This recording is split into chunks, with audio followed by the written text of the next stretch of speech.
Hi, I'm Sabrina, and I'm here to tell you that High School Musical 3 is the worst movie ever known to man. So here you go. Take the worst movie you've ever seen, times that by 1,000,000, and that's what you get with High School Musical 3. I am so sick of all the commercials, the toys, the posters, and all the annoying little kids that love High School Musical. This is my impression of one, okay? Hi, I'm so, annoying, and, Zac Efron is so hot, and I suck at life. High School Musical might seem really innocent and fun and great and all that stuff, but really it's not. It's the gateway to all other evil. In fact, it's worse than terrorism. Terrorism.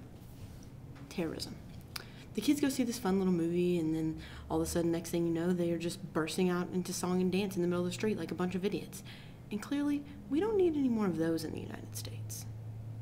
Disney, this is to you.